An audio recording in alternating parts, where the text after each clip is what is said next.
with John Elliott. Please have them on stage. Thank you.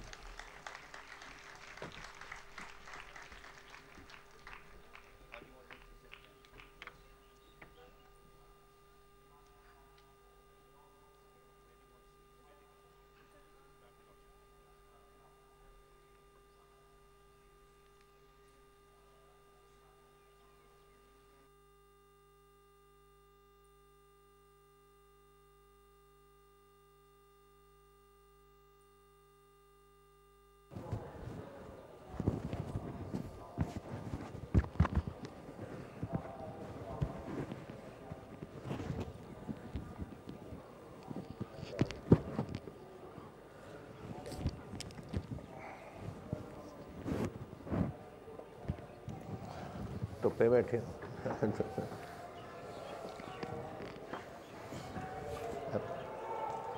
There seems good interest in this session. Am I starting? Sorry, I didn't realize that they'd done the introduction and I was now supposed to start. We've got 3 books, 3 authors on the platform this morning, and I'm carrying them here. Two of them about a story which was forgotten for nearly a century, about India's involvement in the First World War. There are some staggering figures. More than 70,000 Indian troops died fighting in World War I, and it's taken India over 60 years to decide fully to mark the fallen in that and in later wars. It's also taken an equal long time for Britain and for other European countries to recognize the contribution. There are over 1.4 million Indian volunteers who served in Europe, Africa, and elsewhere, and it's become known as India's Forgotten War. And they were scarcely even mentioned at the 50th anniversary in 1964. India's now moved on from that post-colonial period, if it is a post-colonial period, and later we'll be debating why it hasn't been celebrated, commemorated before. But maybe the post-colonial mood made it difficult to honor troops who had been fighting with a variety of motives, which we'll also be discussing, because there are a range of motives for those volunteers, fighting for an imperial power that then, sadly, did not give the reward, if that's the right word, which the Indian leaders, some Indian leaders at the time had hoped, which was a speeding up of independence. It didn't happen. The impact that had on later history we might also get round to if we have time. And I say, Britain and other European countries now have moved on, and these books have been published to bring alive a part of India's history that has been largely ignored. One book is by Vedika Kant, an academic who studied the Ottoman Empire and has written, "If I die here, who will remember me?" And her great photographs are, I think, coming up on that screen. One regrets at this moment that the sun's come out because it means the screen isn't quite as visible as it might be. But I hope that her photos are going to be revolving as we have this discussion. The second book is by Captain Amarinder Singh, a prominent Congress politician from the Punjab, who's written his book with the eyes of a former army officer and as a military historian. And that's Honor and Fidelity, India's Military Contribution to the Great War. And then, in addition to that, we're looking at a slightly different theatre with Burak Akçapar, the Turkish ambassador, the current Turkish ambassador in Delhi, who's written about the people's mission to the Ottoman Empire, which took place a couple of years earlier. But let me go around the 3 of you and ask you why you wrote your books, what the special messages were. And let me start with you, Vedika. You've really focused on the people and on the individuals and what life was like. Yeah, I became interested in the subject while I was studying the Ottoman Empire and realized that most of the soldiers who fought for the British Empire in the Middle East were actually Indian soldiers, and that was a part of our history that I'd never been exposed to. And what I was trying to do with this book was to kind of explore a bit more what their motivations were, what motivated them to fight. and more than that, what their experiences were during those 4 years of the war, looking at various fronts where they ended up, so looking at their experiences in the Western Front in the Middle East, and also their experiences as POWs in Germany, and how those experiences actually shaped them. You had 1.5 million people going out to fight. That's not a small number.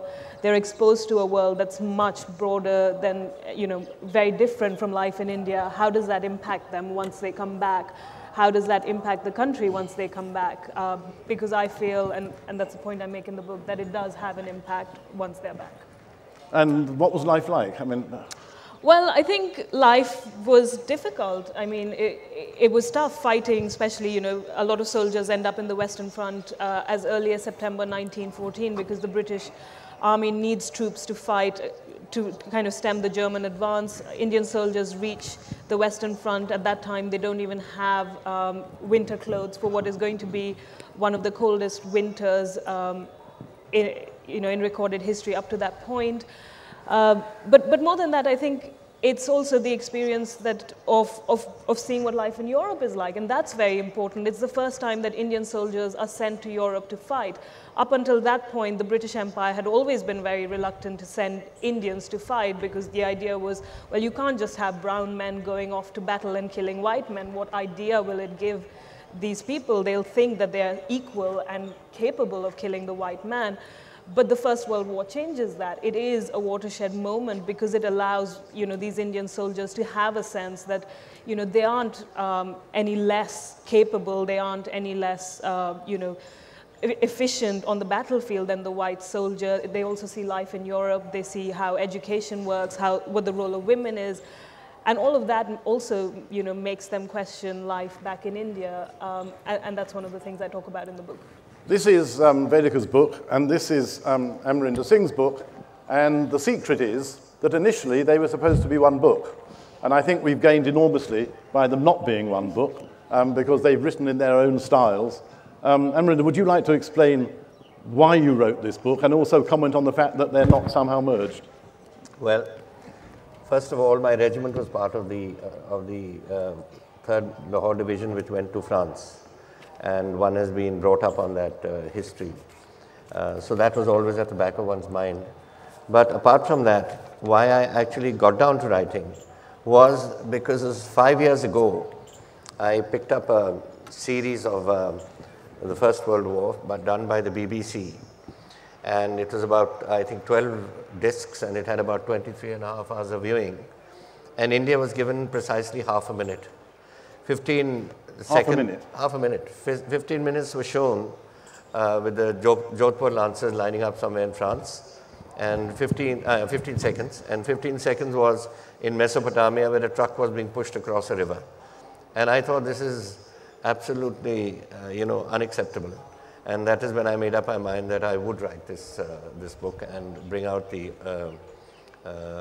what the contribution was of India in this. We sent, as you said, 1.3 million people abroad. They fought in 7 theaters. We sent 4 divisions to France, 2 cavalry and 2 infantry, the Alpha one. Bravo, we sent 2 brigades to East Africa, East Germany, East Africa. Charlie, we sent 1 brigade to guard the Kenyan-Uganda railways. Delta was Mesopotamia, where we had 10 divisions. Then Echo was Egypt, Syria, Palestine, where we had another, under Allenby, we had another 9 divisions. All Indians, by the way. And there were, you see, when I say all Indians, the brigades had 4 battalions. 3 Indian, 1 British. So there were British troops, but they served under Indian colors. And then Gallipoli, where we had 1 brigade also there. So overall, the casualty figures were horrendous. Our 2 divisions in France had 24,000 soldiers who went there. And 22,000 were killed. We had regiments whose strength was 13 officers, 17 Indian officers, and 734 men, who took 2,000, 1,800, 2,500 casualties. So 3 times over they were wiped out. But where did the 1 point, well, there was 1 million in Indians, I think it was, there were 300 and 400,000 British, and there was 1 million. Indian Yes, soldiers. yes. Where do they come from? I mean, how do you suddenly find Well- a million? How big was the Indian army at the time? You must remember that India somehow has this great longing to be a soldier. Today even, if you go to a recruiting camp and say a regiment is recruiting maybe 100 men, you'll probably have in Punjab, in Haryana, I know, I'm sure in Rajasthan too, you'll probably have something like about 8,000 turning up. They want to, their fathers have been there, their grandfathers have been there, and they've had a long tradition, and they just wanted to fight. But the Indian army were the first troops to arrive in France. Yes. At the beginning of the war. See, so what how do you mobilize, how do you get 100 people, a million people to volunteer that quickly and then get them across the... No, what happened initially, the Indian Army had about 140,000 Indian troops. After 1857, there was a reorganization, and there were about 60,000 British troops and about 140,000. That was after the first Indian mutiny. After the mutiny. Yeah. And when the war started, it was just those men. And then after that, the whole build-up started taking place. But what was the remarkable fact was that India declared war on the 8th of July. And by the 18th, the first troop ships left Bombay and Karachi. And every unit in the 3rd Lahore and the 7th Meerut, which sailed from there to France, were up to scratch. I mean, they were up to full war establishment. How that happened? Because soldiers were on leave, they were in Nepal, they were in Garhwal, they were in Baluchistan, they were in Northwest Frontier. Communications were bad, and regiments had to send teams out to find them physically and bring them in. But the day they sailed, everyone had turned up to go. So I think that was the first thing.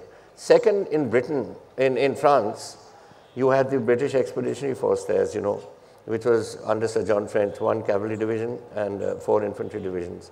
And they had been in contact since they landed 67 days before, when the Indians came on. We landed in France, as Vedika mentioned, on the 26th of September. In fact, it was my battalion, my regiment was the first to disembark at Marseille. But we went into the line on the 23rd of October.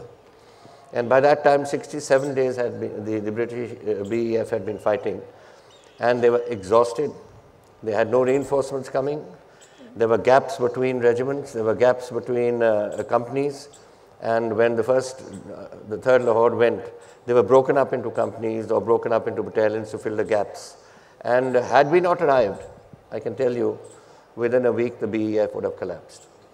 Before we move on to our other author, the costs were colossal, and India was also expected to contribute towards the total budget. I think the figure in one of your books, I'm not sure which one it is, puts it at, in prices then, I think it is, £47 million and £100 million, which Shashi Tharoor, in a BBC broadcast, which I might be coming back to later, calculates that as being £30 billion at current prices. Yeah. That's true. 100 million was given as a gift by India to the war fund. Yeah. And I think the other thing that is important to remember is just the economic contribution of India to the war. Would the Allies really have been able to win the war if they didn't have the colonies to kind of draw resources from? There was a time when the Tata steel factories were like 99% of all the steel they were producing was used for the war effort.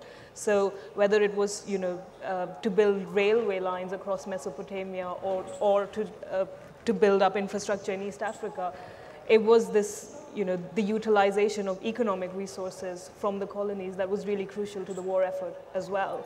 And I think it's worth remembering that as well. And you go into that in your book, do you? Yeah, I didn't spot that bit. Yeah, no, I have a section kind of talking about, what was the economic contribution to the war. And over the 4 years, India really feels the sting of that, because by the end of the war, you have really high inflation, people not being able to afford food because a lot of money and a lot of those resources are just being utilized for the war effort. So it is a case where Britain is really, absolutely squeezing every inch of, every bit that it can from India, not just in terms of manpower, but also in terms of economic resources.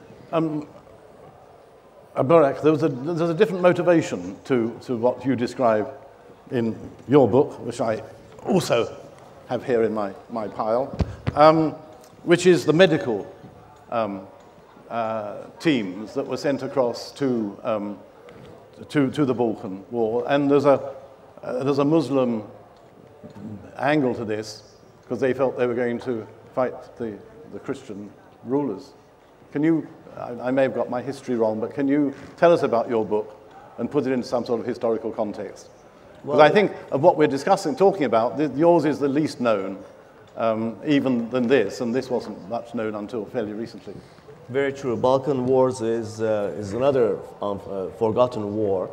Many historians call it the prelude to the First World War. Actually, many of the issues that were left unresolved by the Balkan Wars are among the prime reasons. And we're talking 1912, 1913. 1912, 1913. It all began with Italian invasion of Libya, and then it started off. It showed the weakness of the Ottomans, which further encouraged the Balkan countries to fight the Ottomans, declare war against them, and the Ottomans lost after 500-600 years all their territories, almost all their territories in Europe at the end of this war. But no lasting order was established, and which takes us to this incident which sparked First World War, the killing of of Ferdinand, the Archduke of Austria-Hungary, in Bosnia. Basically, the two wars are very directly related. You asked the other authors why they've written this, and I've written this because as a Turk I could not help not being kind of intrigued by the massive popular mobilization that took place in support of the Ottoman Empire at the turn of the century. Of course, in 1919 there was this explosion of the Khilafat movement right after First World War. It was a big reaction actually to the way the British Empire handled First World War. The Ottoman armies were partly fighting, partly with Indian financing. People collected on the streets money and sent to the Ottomans. Actually, Abu Kalam Azad, for instance, he was a teacher, and while he was collecting subscriptions, he was saying every penny you would collect here would be turned into bullets against your enemies. The enemies being the Imperial British armies. So that was huge mobilization. It intrigued me. How did it come about? Another angle, of course, was I start from today's challenges. Some of the things that we encounter today, they have a certain relevance to the debate that took place around the turn of the century, last century. And it's about what is Islamic unity?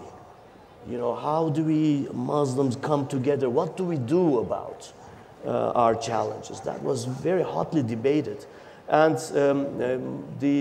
my story is about 22 people, and there's thousands and hundreds and thousands of people who sent them there. That's why I call it People's Mission. They were there on a very popular mandate.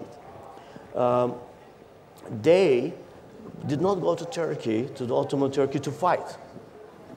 They went there to treat the wounded and address help relocate, resettle the hundreds and thousands of people, Turks who were uprooted from Europe because of the Balkan Wars. It was the first ethnic cleansing, if not genocide, that took place. So many people that, and the team wrote this in pretty much detail, very differently from the way that the international media reported it. What they have seen on the streets was very different from the way that was reported. So it intrigued me to go into the primary source of Dr. Ansar, a very meticulous physician who wrote daily about what they did in Turkey. On the thing? Yeah, so I studied the Ottoman Empire, and the ambassador's book is really, really interesting because, as he mentioned, it is a kind of prelude to what happens during the First World War. And I think it's important to stress that for a lot of Indian Muslims, their loyalty was to the Ottoman Sultan. who was at that time, the caliph of the Muslim world. So when the Ottoman Empire is, under attack during the Balkan Wars, Indian Muslims agitate and start supporting, in this case, through a medical mission. But it has relevance during the First World War as well, because, one of the real fears of the British is that Indian Muslim soldiers, who constitute about 45% of the Indian army, will refuse to fight against the Ottoman Empire. Are our Muslim soldiers going to stay loyal to us? And one of the things that I talk about in the book is the jihad, which is an aspect of the First World War that's really understudied and under-discussed. When we talk about jihad today, it's seen as an Islamic concept, but perhaps the first time it was used politically was by the German Empire, who, when they tie up, they start an alliance with the Ottoman Empire during the First World War, they say, well, what we need to do is have jihad as a war strategy so that the British Empire, which at that time is the largest Muslim empire in the world, its Muslim soldiers will refuse to fight. It's a strategy that ultimately fails, but it is interesting that, this kind of pan-Islamic ideology is so central to strategy during the war. Does this come up in your book? Well, there was no incident, except 2 incidents, where the Punjabi Muslim troops mutinied. One was the 5th Light Infantry in Singapore, and one was the 15th Curitan Multanis, the Lancer Regiment on their way to near Bombay when it started. Otherwise, there was no Muslim troop that showed any disaffection. They were all very loyal in their fighting, did very well. In fact, at Gallipoli, for instance, we had an Indian brigade, the 29th Brigade, and there were 2 regiments, the 89th Punjabis and 69th Punjabis, which were sent there. And the Commander-in-Chief, Hamilton, decided to move them out because that time the message of the Curitan Multanis had come in. After they'd been there for about 4 or 5 days, and they'd all taken 100 casualties each. And they went on to France, and they fought exceedingly well, and they came back to Mesopotamia. And the 89 Punjabis won a Victoria Cross. And I don't think, other than those 2 regiments, out of the 40, what the percentage which Vedika has given, 45%, there was no disaffection. Correct? Well, when you look at the Turkish sources, you do see references to all Indian soldiers fighting very bravely. And actually, in Gallipoli, they were among the first to be pushed onto the shore during the landing. There was always this uneasiness about what they would do. When the prisoners of war from the Gallipoli campaign, including the Muslims, when they were interrogated, the Ottoman sources cite that they talked about a massive British propaganda saying that the Caliph was actually imprisoned by the current, the extant Turkish leadership, the revolutionaries, the Young Turks, who were secular, not very religious, and the Brits have, convinced the Indian Muslims that they were actually fighting to save the Caliph. And so there was a massive information warfare, propaganda warfare underway during that war. I'm now going to take the conversation back to the people in the war, and I'm going to read from the first 2 paragraphs of a book called Across the Black Waters by an author who sadly isn't with us, which isn't surprising because the book was written at the end of the 1930s. And doing the plug that I've managed from the platform once before during this festival, if Full Circle was still running the bookshop, I guess this would be for sale because they would follow the subject as well as the authors. But Full Circle is not doing the bookshop. Thank you for the applause. I hoped I get a bit more, actually. Thank you. But Amazon, in their rather gaunt bookshop, if you can misusing the name of a bookshop in London, in their rather gaunt bookshop, hasn't got other authors. This is by Mulk Rajanand, and it's the first few lines as they arrive by boat in Marseille. Marseilles. Marseilles? We've reached Marseilles. Hip hip hurrah. The sepoys were shouting excitedly on deck. Lalou got up from where he was sat, watching a game of cards, and went to see Marseille. The sun was on its downward stride on the western horizon as the convoy ships were steaming up towards the coast of France with their cargo of the first divisions. Where is France? Is that England? Where is the enemy? How many miles is it from here? None of them was asking, is there a war there? Laulu felt, however, that as the native questioner had taken the words out of his own mouth, for the rim of the sky was full of bloody contours, as if the souls of the war dead were going through the agony of being burned in their journey from hell to heaven. And then he thought, so we've come across the Black Waters safely. Almost everybody, I guess, had never travelled before abroad. Hardly any. Come back to them in a moment. Hardly any. And the Black Waters, and you can fill in on this, was something that Indian poor didn't do. They feared getting to the other side of the Black Waters. So we've come across the Black Waters safely, he said to himself apprehensively, as if he really expected some calamity, the legendary fate of all those who went beyond the seas to befall him at any moment. If his father had been alive and present, he would certainly have prophesied disaster for all those who had crossed the Black Waters, and he would have regarded this war to which they were going as a curse laid upon the Sahibs for trying to defy nature. To defy nature. It shows that these soldiers, these volunteers, weren't only going to war for the first time, they were going abroad for the first time. They didn't know what they were going to experience when they arrived. There's a lovely story in this book of how they go to a bar one night, hoping they can have all sorts of an exciting time and do things that they have no chance of doing in India, and an Indian trader takes their money off them and they get drunk and don't get what they were really hoping for. There's all sorts of human stories.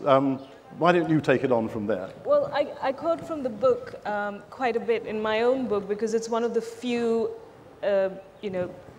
books that has been written about the Indian experience of the war, and that passage that you read is fantastic. And if you read a bit more, I think one of the images that will come up perhaps is of these Indian soldiers walking down the streets once they've landed in Marseille, and French women throwing roses at them because they're greeted as liberators. But when they first arrive, there's this initial hesitation of like, well, we don't understand the language. Are they cursing us? Are they being friendly towards us? And then these Indian soldiers realize that no, actually, they're being friendly towards us. They're welcoming us. So you have the Sikhs, start shouting, Sat Sri Akal, and the Hindu soldiers start shouting, Jai Shri Ramchandra. And it's just a fantastic moment of like that cross-cultural interaction where these people don't even speak the same language, but have even today you have cases of culture shock or dissonance when you meet people from other cultures. So it really kind of crystallizes what it must have been like for a lot of these soldiers who came from very poor peasant backgrounds, perhaps in rural Punjab, finding themselves in a land so different from theirs. And for me, that book is just wonderful in kind of crystallizing what that human story was, it put in my head a lot of questions of what was it like really for these soldiers when they went to France? And then you've got a section in your book, a one-page section, called Sex and Romance in France. Yeah. Soldiers who stayed out after 11 p.m.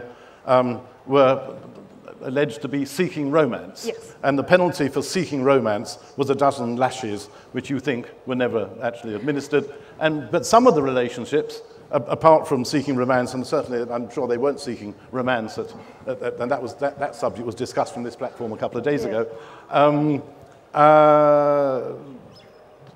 They went out looking for what they could find. Yeah, they did, and I think this is the other interesting thing is the interaction with white women. Of course, in India, relations between the brown man and the white woman were very, very strictly guarded.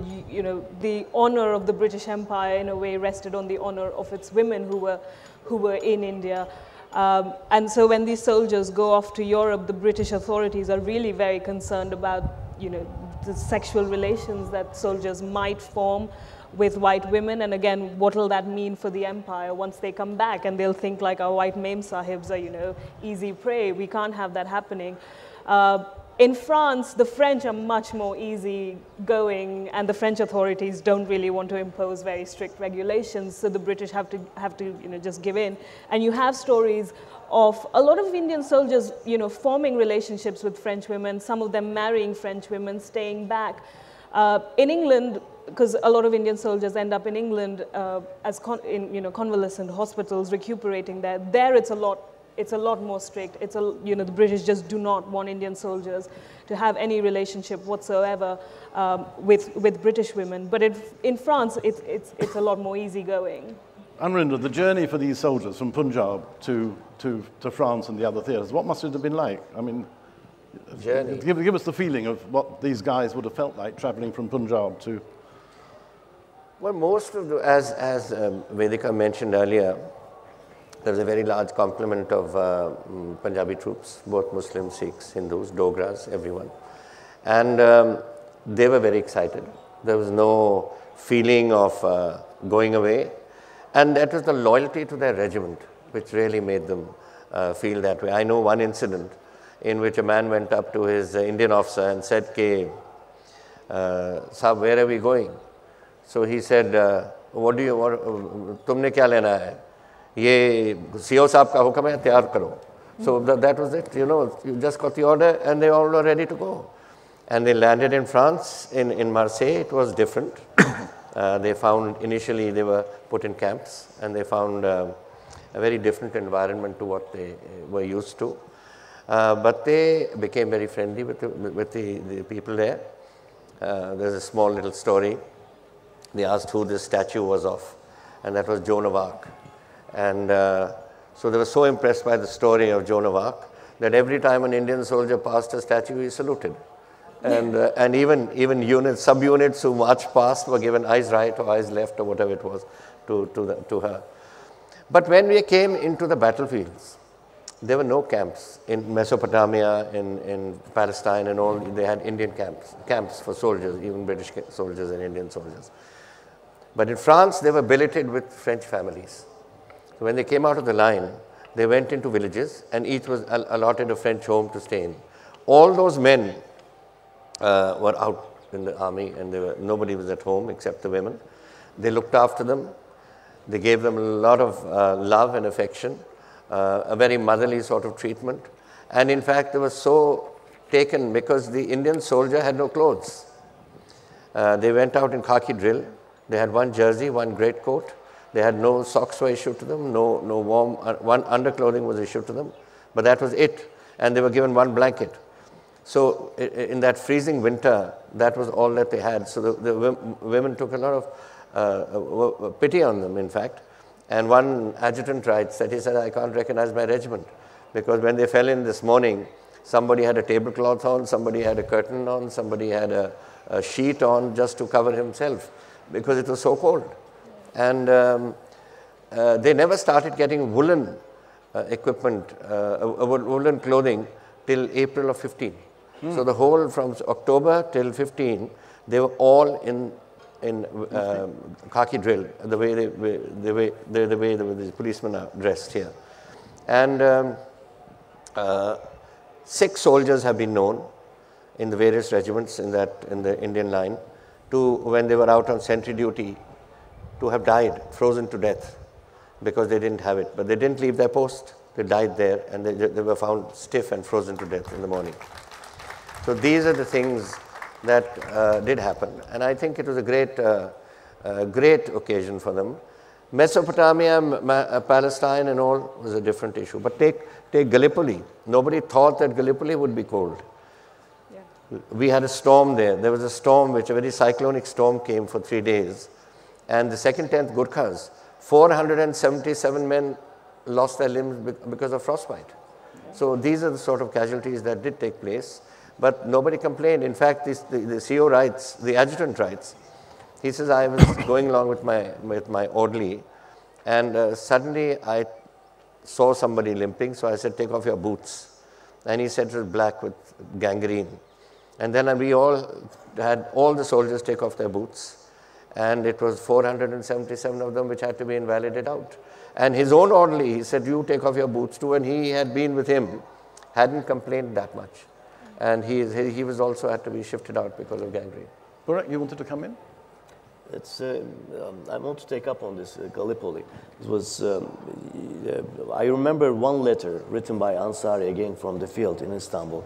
As he was passing the Straits, the Gallipoli Straits, he wrote a line saying that no one can pass this without the consent of the Turks. This was about a year and a half before the British defeat at Gallipoli.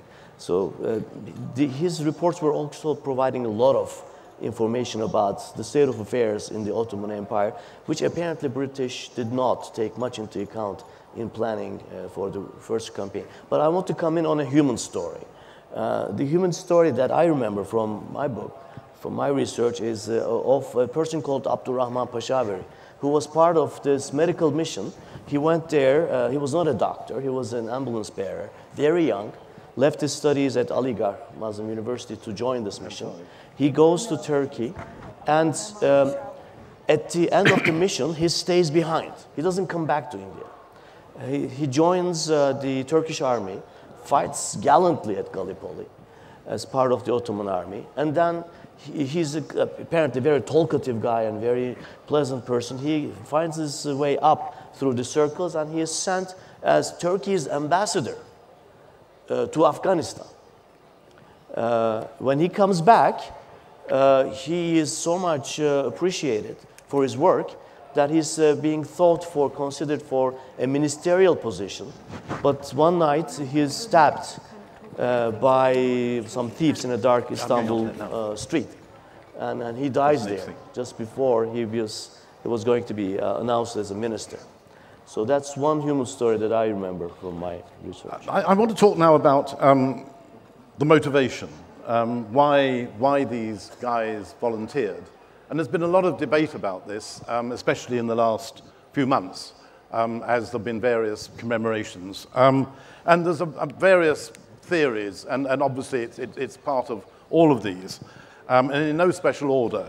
To earn money, loyalty to regiment, the bonding with fellow soldiers, pride of going to war, respect at home, respect in your village for having done it. The leaders, as I mentioned, the political leaders, some of them had hoped for moves towards independence as a reward for having done it, but I want to focus more on the people. And then the final one possibility is loyalty to King Emperor. At the end of last October, the BBC, which has been doing a series of programs around the various theatres of the war, did one in Delhi discussing this subject. And I suspected that the producer, who I know is at the festival, but I'm not sure if she's in this session, and if she is, I hope she speaks when I open it up. I felt during that she was really trying to steer it round to loyalty to King Emperor. And Shashi Tharoor came in and delivered a lecture at it and demolished that. And I don't reckon that it was King Emperor, but I'm going to ask all three of you, and you first, Amarinder, motivation, money, loyalty to regiment, bonding, pride of going to war, respect at home village, King Emperor. 100% loyalty to the regiment. To the regiment. To the regiment. I don't think money was a consideration. It was loyalty to the regiment, loyalty to their colleagues, and I think any soldier here would know that is your loyalty. We've seen it happening even today. In the 62 war, for instance, they were spread out in Chushul area at a great distance from each other, but they never left their position. Paltan ki badnami. But the volunteering, I mean, that's when they get there. But the volunteering, what made them volunteer? Volunteer because if you go to, I know Punjab, Delhi and Haryana, if you go to any village today, you will have a memorial stone as to how many people from this village went to war and how many came back. It's there today. I've got pictures of those. It was just honor, and I think they believed in their regiment. They believed that their fathers had been there, grandfathers had been there. My brother-in-law, for instance, lost 3 uncles in Cambrai, and his own father. So it was, it was one of those sort of that you just went because your regiment went, and your regiment had your uncle in it or somebody else in it, and you wanted to also go along. So it was loyalty to the regiment. At the officer level, I was struck by this at a reception that was given by the British High Commissioner in Delhi at the end of October. And there were a lot of Sikh generals, retired generals there, and talking to them, they had families going way back in the army, so there's a great tradition. Yes. But sorry, Vedika. No, You go on. Well, I know Captain, Singh. I'm not from a military background, so I don't disagree with him when he says loyalty to regiment is what really kind of motivates a lot of soldiers to fight. But I think it's also important to remember that as the war goes on, recruitment broadens as well. So the British start recruiting from communities that they traditionally haven't recruited from. Such as? Well, including Bengalis, who traditionally have always been seen as, non-martial in that sense, because you just need men to go out and fight. And you can't really, recruit any more from Punjab because the strain of recruitment is too hard. And the focus would have been on Punjab and where else? Yeah. The military? Punjab, the Northwest Frontier Province, the Marathas a bit, but primarily very few communities who were seen to be the so-called martial races. Yep. But as the war goes on, that recruitment broadens as well, and then you have like a variety of issues coming into play as to why do people volunteer. Well, for a lot of them it is like, well, we want to be martial as well. We want to be seen as a fighter people. We need money. We want honor. We want all those things that a martial community wants. So then, once you have recruitment broadening, then you have various issues coming into play as well. And I think one of the things that, now when you look at war, you think, well, you have to be crazy to want to volunteer. But the First World War, and I think, you don't have to look at it from an Indian perspective. You look at it from any perspective. When it breaks out, it's seen as like this massive event for like most men who are of age and who can go out and fight. It's like, why would you not want to go and fight? You don't want to be missing out on this adventure. It's really seen as an adventure. And I know that film Gallipoli, which has Mel Gibson in it, he's like, underage, lying about his age just to go out and fight. That was very much something you see in Indian soldiers as well, that, well, this is an adventure for us. And also other things like, well, we are never going to see the world. Like the British Army is paying for us to go off to France, and you do have this. That would be discussions in villages where they're debating whether to go or not. Yeah, and including people, soldiers who are sending letters back home saying, well, at the cost of the government, I've got to go for the Hajj.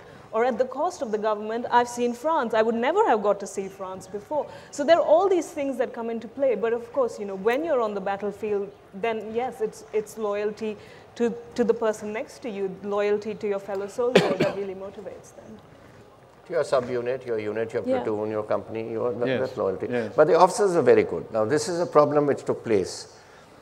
Officer casualties are very high because they led from the front. And as I told you, there were about 13 officers only, and there were 17 Indian officers. And those officers who went out to the regiments knew the regiment, the language of that area. But once they were killed or removed or wounded and taken off the field, the new British officers were put in. There was a lack of communication. So that took place. Then they had to operate through Indian officers at that stage. Before I open it up, which I'm about to, I've just had a signal. I want to deal with the last subject that we've got time for, which is why it was not commemorated earlier. I mentioned that in the introduction. Why don't you go first? Why did India not? I mean, Britain honoured the soldiers from Australia and from Canada and other places.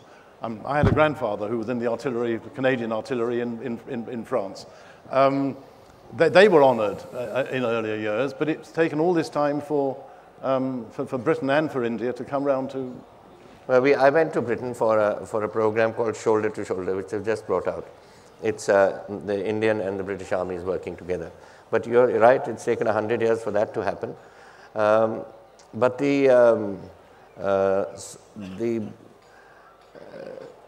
it's to my mind as a soldier, it's a very sad thing that India has not endorsed all this, what has happened.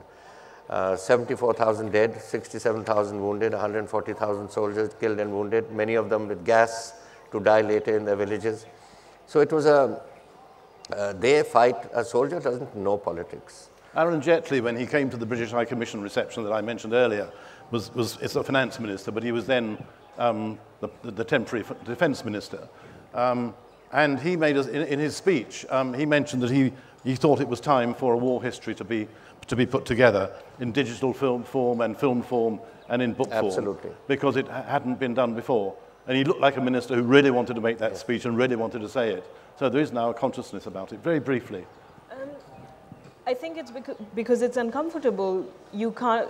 I think in a post-colonial, context, in the context of independent India, which is celebrating nationalism and independence from Britain, it has always been problematic to kind of remember and commemorate the soldiers who fought for empire, because what are they really fighting for? And I think that has been the challenge, and that's why they've been forgotten.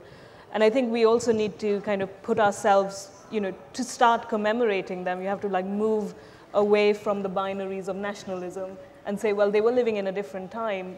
They didn't know, the politics of nationalism, and we can't judge them for that. And we just have to remember that this is also part of our history. I think the Gandhiji had sent a message.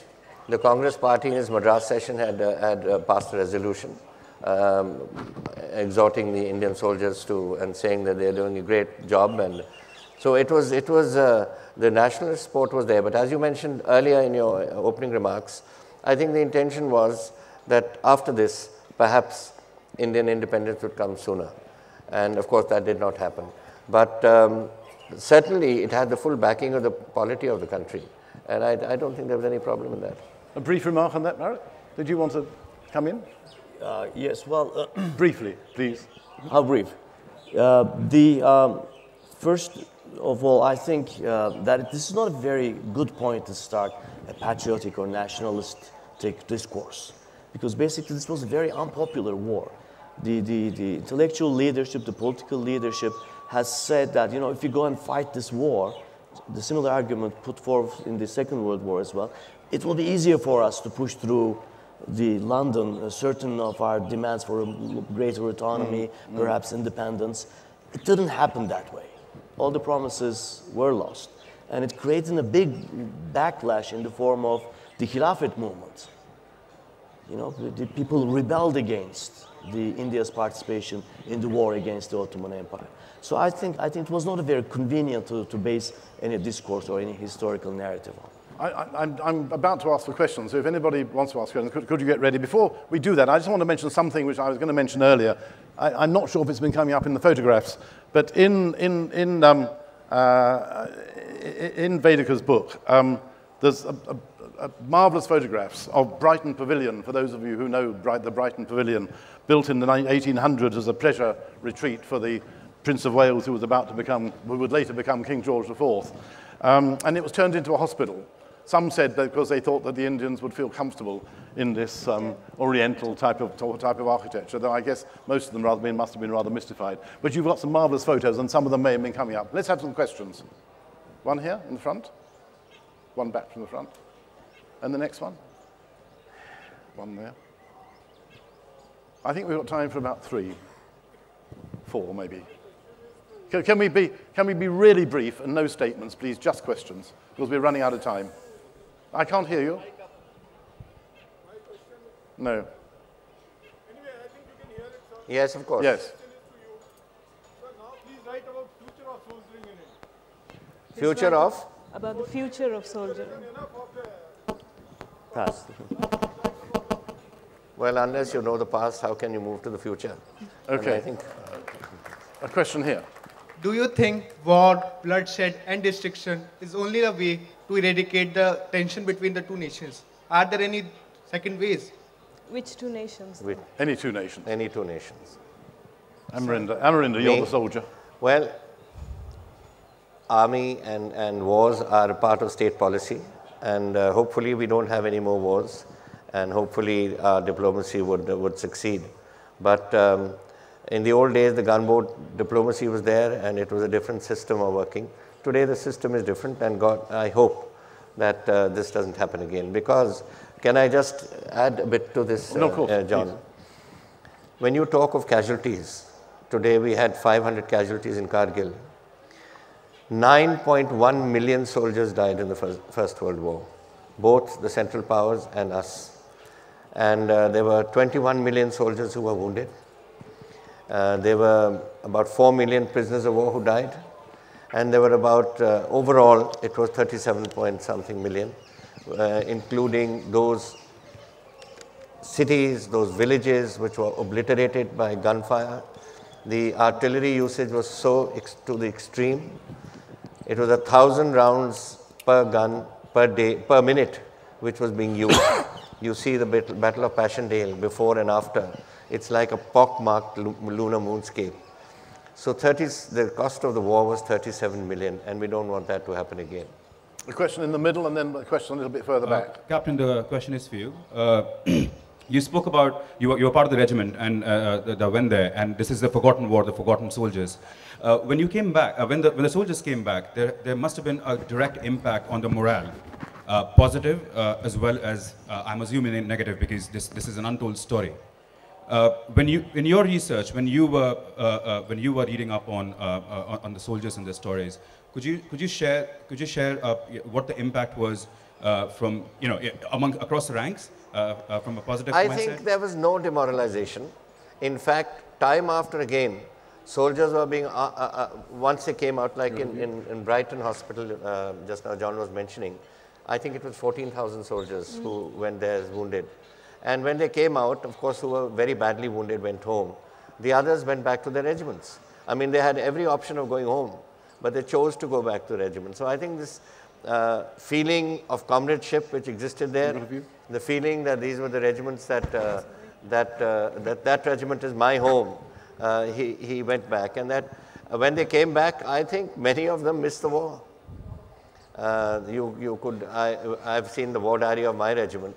And there were many soldiers who said, "Saab, khatam ho gaya, wahan jana chahiye tha." And so I think a soldier's life is such. He's only trained for war. And some of them found that war very exciting and very exhilarating. And many of them, of course, she has written about many soldiers writing home and, decrying the whole thing and saying it's terrible. But I'll come back to one point on yours. You asked, what about the king emperor? What about the king? Well, the king was some sort of a demigod as far as the soldier was concerned. He only knew him by that there's a Badshah in England or somebody who's there, but somewhere in the distance. But when it came to certain matters, the king was quoted. And king was sort of said, "Ki hame hukam Badshah ka mila hai." Now, she's also written that. I think his name was Afzal Khan. What was his name? The Punjabi Muslim soldier. This soldier was decided to marry a French girl, and he married her. And then he wrote home to his father to say, "I married this French girl." And the father wrote back to say, "How dare you have done this? And what business had you to do this without asking us? And you have no business." And the mother wrote, and everyone's upset in this family and all. So a soldier, being a soldier, he could think of nothing else. He just wrote back and said, "I'm sorry, I couldn't do anything about it. We were on parade and the king emperor came and said, 'Afzal Khan, you will marry this woman,' so I married this woman." Vedika, do you want to come in? Well, I think just... You're going to disagree, are you? No, I was going to say that, there are letters which soldiers have written home while they were recuperating, and some of them were actually really upset about, having to go back to fight, because till then the tradition had been that, well, if you're wounded, then, you go home, you don't have to go back and fight. But because this is a long campaign, this is a long war, the moment, even while they were recuperating, they had to get well really quickly, and the entire medical preparation was such that, well, the aim was to get the soldiers well quickly so that they're fed back into the battlefront. And some of them are quite upset about this. A question at the back. Can't hear you. And I don't think you can shout enough, probably. Too far back. Actually, I have two questions camouflaged in one. And I think Mr. Singh can take it, and time permitting, Mr. Burak can also comment. Tangentially related to the First World War, that after the First World War, when Gandhiji spearheaded the Khilafat movement, now there is a school of thought which says that in hindsight, that was a mistake. And actually the Khilafat movement laid the seeds of partition which later happened. And in today's time when Islamic radicalism is on the rise, then Burak can take this. Do you think Turkey's model, if taken to where Islam is not a political ideology is something that should be embraced by moderate Muslims? Who's going first? For me? Amarindo. Yes, it was to the two of you, but I'm sure Vedika will come in too. No. Well, you know, the Khilafat movement, yes, it came up then. And there was it did perhaps, there was some rise in Islamic, in the movement then. But I think it had no bearing. We are talking about the First World War. At the First World War time, there was no such bearing on the movement, whether it came up after the war, and it was perhaps Gandhiji at that time felt let down a bit.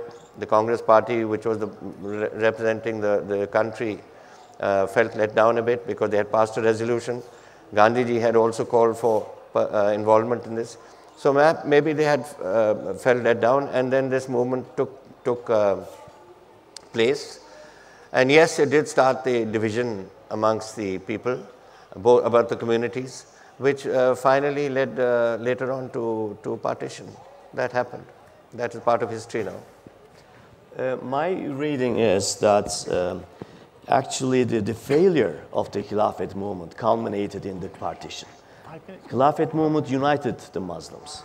And when the modern Turkish Republic gave up the caliphate and gave up and turned into a republic, the Khilafat movement was stopped on its tracks. They didn't know what to refer to because there was no caliph anymore. So, and that culminated in them breaking their ranks. And I would trace it all the way to partition. Well, I conclude in my book that the mission represented a certain strand of pan-Islamism. And I think the debate in favor of that strand is being lost now. Those people did not go to Turkey to fight. They went there to, across the borders to treat the soldiers, help resettle the refugees, look at the irrigation schemes and see what they can import from Turkey to India in terms of agriculture technology and things like that. And the current violent strand was nowhere close to their hearts at the time, although they were very convinced pan-Islamists. I think that's when the crowds were cheering them as they departed towards Istanbul, and when they came back, the idea was that they were there to uphold the pride of the Muslim world and the Muslim communities, represented in the persona of the Caliph and in the persona of the Turkish people, the only remaining Muslim sovereign independent polity. But I conclude, for one, that what really upheld the honor of the Muslim world was not the pro-Caliph movements or the pan-Islamism, but the modern Turkish Republic. It was the secularization of the Turkish political governance. And this is what made Turkey what it is now. And it's an interesting note, the two champions of the medical mission which I wrote about, Muhammad Ali Jauhari and Muhtar Ahmed Ansari, fell apart on this very issue. And Ansari was standing more towards appreciation of the abolition of the caliphate and the proclamation of the republic, whereas Muhammad Ali, for whom I had deepest respect, by the way, but still I would disagree with him. He was very critical of these two decisions. And I think these two grew into two different understandings, readings of history, and strands of pan-Islamism. I've just discovered we've got 2 or 3 minutes more, so one question here and one question there. Here first.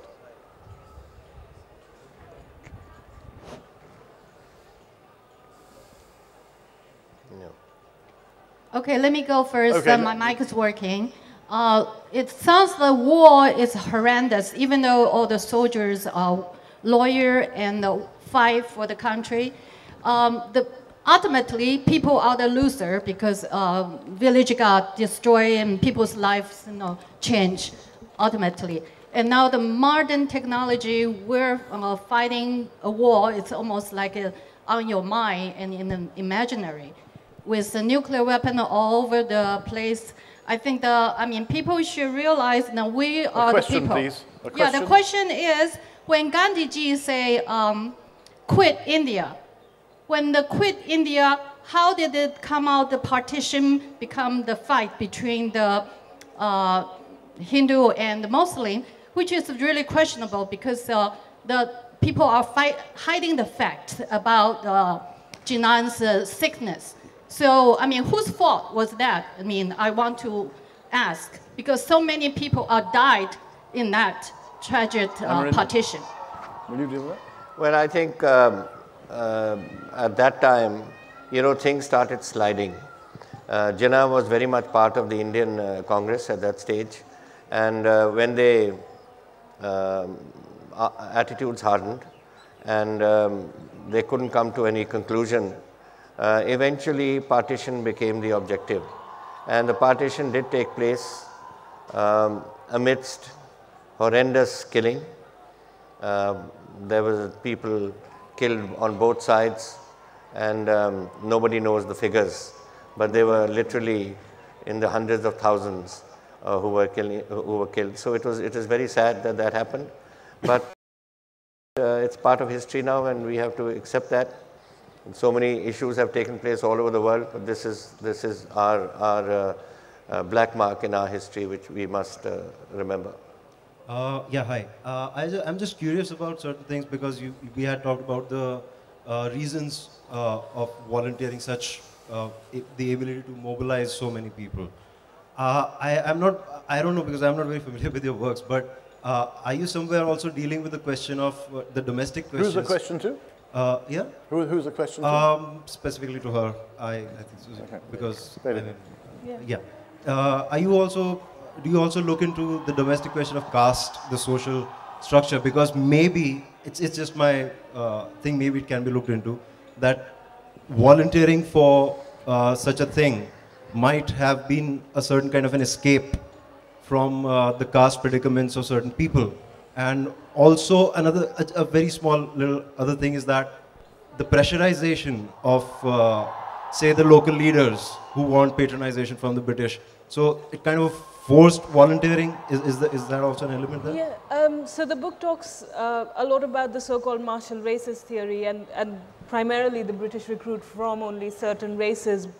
But in addition to those races who are seen as the fighterly races, as the war carries on, it's also important to recognize that a lot of non-combatant people go out. So you have about 600,000 non-combatants going out, and that's when things like caste and broadening of recruitment happen. So you have various castes going out to the field of battle. They're not really fighting, but they experience war in many of the same ways that a soldier will, because the First World War is a war that blurs the boundaries between the non-combatants and combatants. You also have for example, a lot of tribals going out. So in my book, these wonderful pictures of Manipuris, labor battalions, because they're going as labor corps. So it does discuss those issues of how the war, as the war progresses, it's not just the martial races who experience war or who are affected by the war, but the war affects a larger swathe of India's population. As well. And more than that, also as the war progresses, the need for manpower does mean that recruitment becomes more coercive, as you said. So it's not that voluntary anymore, primarily in Punjab because of issues of local administration and so on. So those are things that I do talk about in the book a bit. I'm told we've got to finish there. So applause, please, for our three great historians. They're all clearly experts at history, and they've given us that benefit during this session. Thank you very much indeed. Thank you, and thank all of you.